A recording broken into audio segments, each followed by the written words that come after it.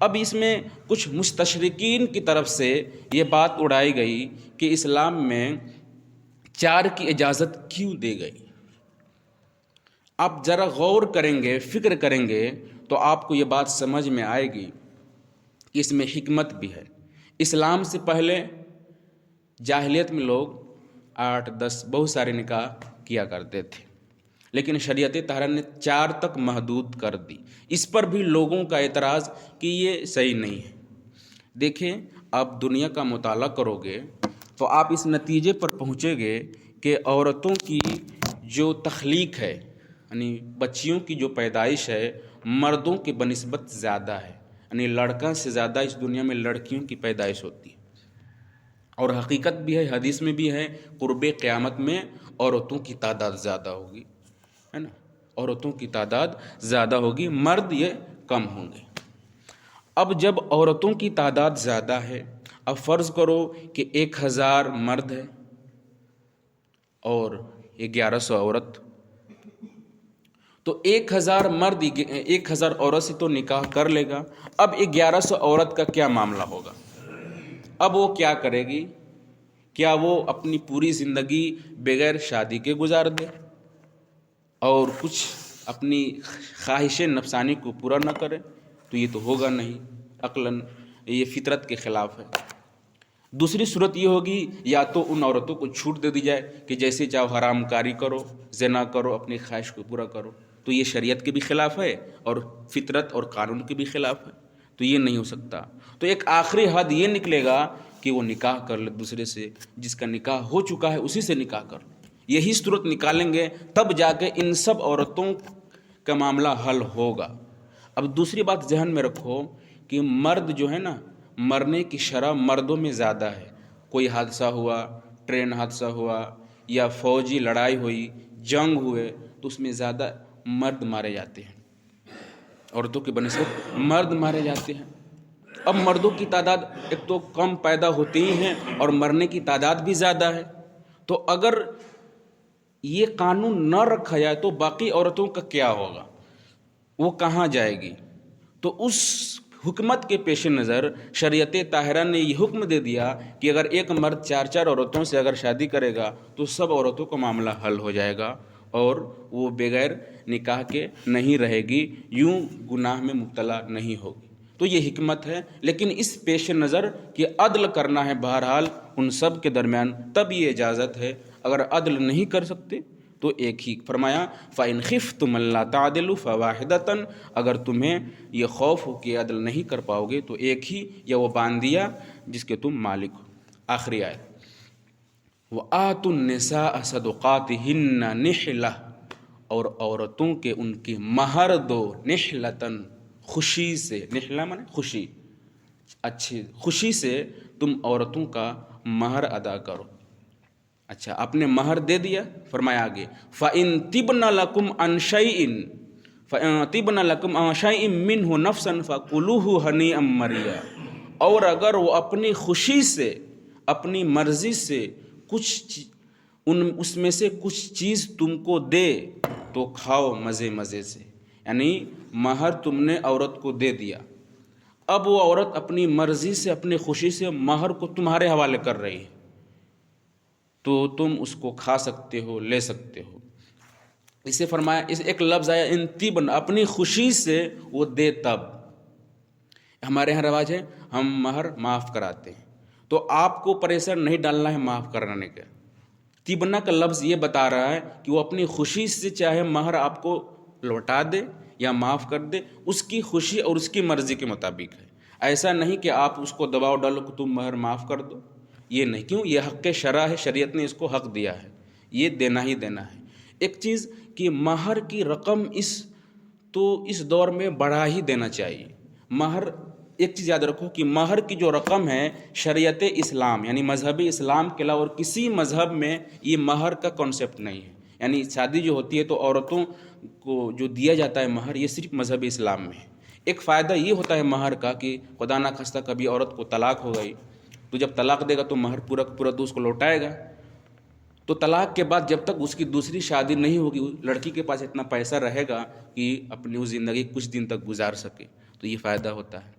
اور مہر کی رقم بڑھا دو، مہر کی رقم بڑھا دو، اس سے کیا ہوگا؟ طلاق کی شرح کم ہو جائے گی۔